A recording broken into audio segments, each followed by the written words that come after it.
Pembahasan di pagi hari ini kita akan membahas tentang pertanyaan yang sering ditanyakan.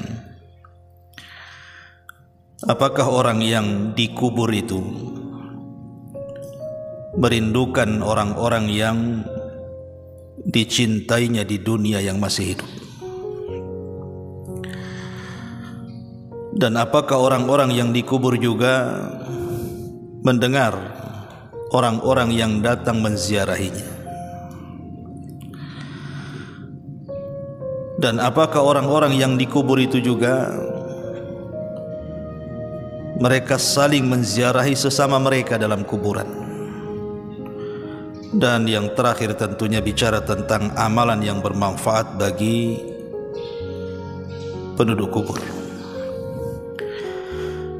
Ma'asyiral muslimin yang dimuliakan Allah Subhanahu wa taala, sebuah kepastian yang tidak mungkin terelakkan adalah kematian. Manusia bisa berangan-angan di dunia, tapi angan-angan manusia itu terkadang bisa tercapai, terkadang tidak. Tapi kalau kematian sebuah kepastian, kullu nafsin dha'iqatul maut, setiap jiwa itu pasti mati. Lalu apa yang bisa kita berikan kepada mereka, orang-orang yang sudah meninggal dunia, terutama orang-orang yang baru dikubur?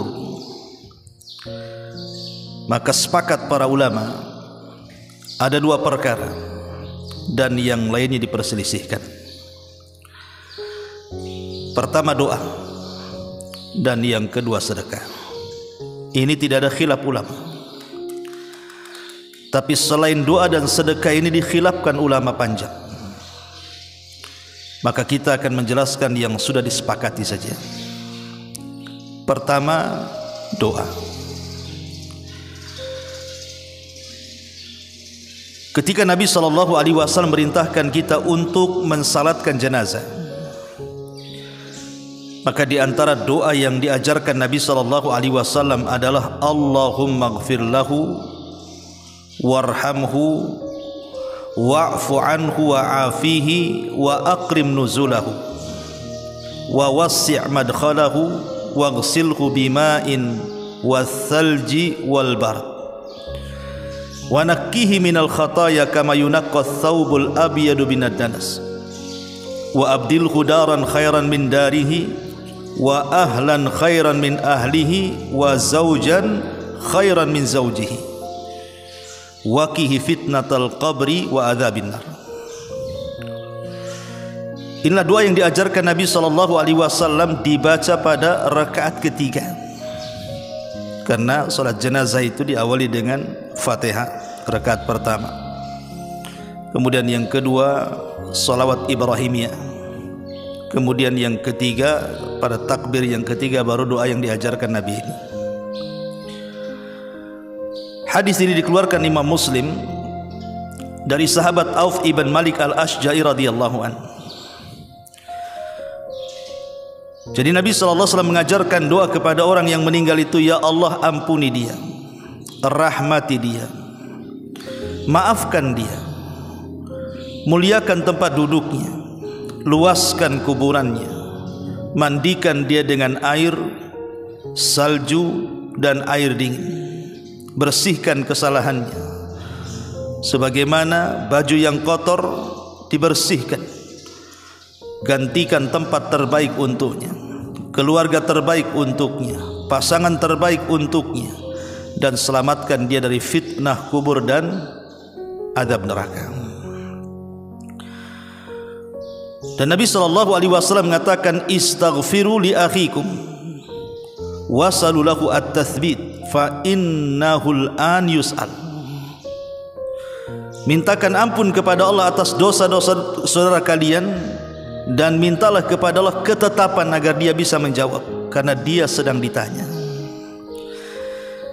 Dan beberapa riwayat yang tidak mungkin saya baca karena panjang juga, kesimpulannya adalah kalau seandainya kemudian kita menguburkan jenazah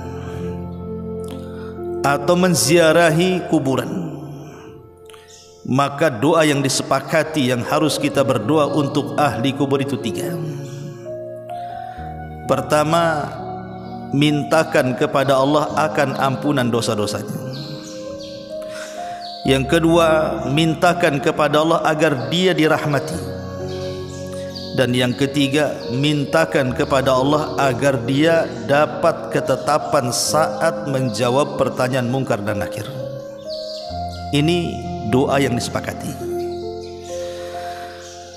Jadi kalau antum mengantarkan jenazah atau berziarah kuburan, maka 3 perkara ini jangan sampai ditinggalkan. Ya Allah, ampuni orang ini. Ya Allah, rahmati orang ini. Ya Allah, tetapkan jawaban orang ini.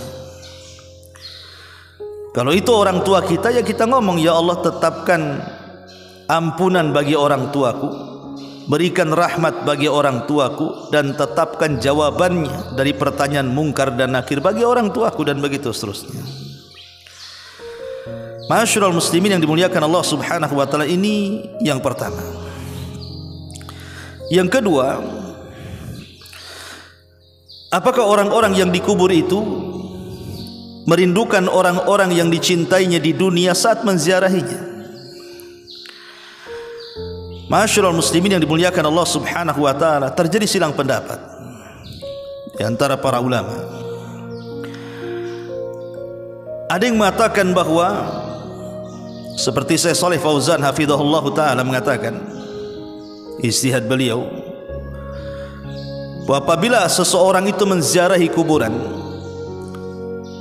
maka orang yang dikubur itu akan merasa bahagia, akan merasa senang, karena juga mereka menanti doa-doa orang yang hidup yang mengantarkan doa untuk diri mereka. Jadi mereka senang dengan doa yang dihantarkan kepada mereka, bukan karena ziarah kuburnya. Karena ziarah kubur itu bermanfaat bukan untuk si mati, tapi ziarah kubur itu bermanfaat untuk kita yang hidup. Kata Nabi sallallahu alaihi wasallam, kuntu nahaitukum an ziyaratil kubur fazuruha fa innaha tudzakirukumul akhirah. Kata Nabi sallallahu alaihi wasallam, dulu aku larang kalian ziarah kubur, sekarang ku perintahkan kalian ziarah kubur, karena dengan ziarah itu mengingatkan kalian dengan kematian. Jadi ziarah kubur itu manfaat untuk kita yang berziarah, mengingat akhirat, mengingat kematian, melembutkan hati, dan begitu seterusnya. Adapun yang dimaksud doa, itulah yang ditunggu-tunggu orang yang ada di kubur itu. Jadi para penziarah yang datang ke kuburan itu, yang ditunggu oleh mereka adalah doa. Mereka sangat senang dengan doa yang kita hantarkan kepada mereka. Doa apa ya? Doa tadi, minta kepada Allah agar Allah mengampuni dosanya, minta kepada agar Allah merahmati dirinya, dan minta kepada Allah agar dia diberikan ketetapan dalam jawabannya. Ma'asyiral muslimin yang dimuliakan Allah Subhanahu wa taala, kemudian timbul pertanyaan, walaupun ini sekali lagi ijtihadnya Syekh Shalih Fauzan hafizahullah taala, karena Syekh bin Baz rahimahullah taala ketika ditanya soal ini, dia mengatakan Allahu a'lam. Kita tidak bisa mengatakan tidak juga mengatakan iya. Beliau tawakuf. Ini perkara gaib sampai datang dalil. Termasuk juga perkara apakah orang yang ada di kubur itu mendengar. Maka ada yang mengatakan bahwa orang yang ada di kubur itu tidak mendengar apapun yang kita bicarakan di atas kubur. Orang yang mengatakan seperti ini berpendapat dengan surah Fatir ayat 22, di mana Allah mengatakan, wa ma anta bimusmi'in man fil kubur, bahwa engkau wahai Muhammad tidak mungkin memperdengarkan orang-orang yang ada di kubur. Dan juga Allah mengatakan dalam surah An-Naml ayat 80, innaka la tusmi'ul mauta, engkau tidak bisa memperdengarkan orang yang sudah mati, karena orang yang sudah mati itu terputus amalannya. Apalagi kemudian dia disibukkan dengan nikmat kubur atau azab kubur, disibukkan dengan taman-taman sorga atau hufratun min hufarin nar, lubang dari lubang-lubang neraka. sehingga mereka sibuk tidak mungkin mendengar apapun yang kita bicarakan. Tapi ada juga yang mengatakan mereka mendengar. Dalilnya adalah ketika Nabi SAW setelah perang Badar, kita tahu bahwa jasad-jasad Abu Jahal, Rabi'ah, Syaibah, Umayyah itu diletakkan di lubang yang ada di Badar. Jadi jasad-jasad itu, bangkai-bangkai Abu Jahal itu. Maka Nabi SAW tiba-tiba mengajak bicara bangkai-bangkai itu dan mengatakan, kata Nabi SAW, fa inni wajadtu ma wa'adani rabbi haqqan. Sesungguhnya aku, kata Nabi, sudah mendapatkan apa yang Allah janjikan kepadaku. Fahal wajadtum ma wa'ada rabbukum haqqan. Apakah kalian juga sama? Maka ketika itu Umar bin Khattab radhiyallahu mengatakan, ya Rasulullah, kenapa kau bicara dengan orang mati? Gitu. Mereka sudah mati, kenapa kau bicara dengan mereka? Maka Nabi SAW mengatakan, ma antum bi asma'a lima aqulu minhum walakinnahum la yastati'una an yujibu. Kalian tidak lebih mendengar dari aku kepada mereka, tapi mereka tidak sanggup menjawab. Mereka dengar tapi tidak bisa menjawab, gitu maksudnya. Dari hadis ini sebagian mengatakan orang-orang yang dikubur itu mendengar karena Rasul bicara masalahnya, cuma mereka tak bisa jawab. Tetapi sebagian ulama membantah bahwa hadis ini bukan menunjukkan orang yang ada di kubur itu mendengar, karena hadis ini bicara khususiyah Nabi, kekhususan Nabi saja. Sebagaimana ketika Nabi SAW lewat di dua kuburan yang disiksa, kemudian Nabi SAW membelah pelepah kurma, kemudian menancap di salah satu dari keduanya. Selama masih kering, kata Rasul, maka ini bisa meringankan azabnya. Ini khususnya Nabi mendengar orang yang diazab. Sama juga di sini. Adapun kemudian berdalil dengan bahwa orang-orang yang dikubur itu mendengar suara terompah, karena ada hadis yang mengatakan, Nabi SAW mengatakan, innal mayyit idza wudi'a fi qabrihi innahu la yasma'u hafqani alihim idan sarafu. Jadi si mayat itu apabila dikubur, maka mereka mendengar suara terompah orang yang mengantarnya. Sebagian mengatakan, lihat, mereka mendengar, karena Rasul mengatakan mendengar. Tapi sebagian para ulama mengatakan tidak, maksudnya di sini mendengar itu saat itu saja, saat dikubur saja mendengar. Apakah mendengar terus setiap ada orang yang ziarah kubur? Tidak, karena konteks hadis ini adalah saat penguburan. Jadi saat kemudian si mayat itu dikubur, kemudian para pelayat dan pengantar itu pulang, disitulah dia mendengar suara terompah sandal yang semakin jauh meninggalkannya. Karena tidak ada dalil yang mengatakan bahwa dia mendengar seterusnya. Ini juga bantahan bagi orang yang berpendapat bahwa si mayat itu mendengar. Kesimpulannya, wallahu alam, karena ini perkara gaib, kita tidak bisa menetapkan mendengar atau tidak mendengar. Tetapi secara dalil kita hanya bisa menetapkan perkara ini lewat dalil yang sahih. Seperti mamanya ketika si mayat dihantar ke kuburan, maka kemudian mereka akan berteriak-teriak dan mengatakan, kalau dia orang baik, qaddimuni qaddimuni, segerakan aku, segerakan aku. Tapi kalau dia tidak baik, orang jahat, maka dia mengatakan, ya wailaha ila aina tadhhabuna biha, hendak kau bawa kemana aku, katanya. Artinya dia kan merasakan tuh, tapi merasakannya saat itu saja, saat ketika diantar jenazahnya. Termasuk juga mendengar suara terompah.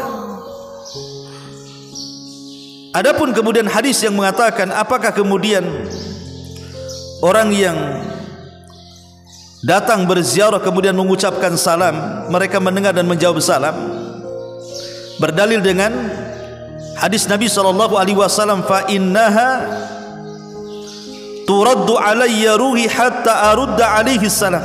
Jadi apabila kita mengucapkan salawat kepada Rasul, maka Nabi SAW akan menjawab dalam kuburannya salam yang disampaikan malaikat kepadanya. Tapi ini juga, kalaupun sahih hadis ini, kata para ulama, ini khususiyah Nabi, bukan untuk yang lainnya.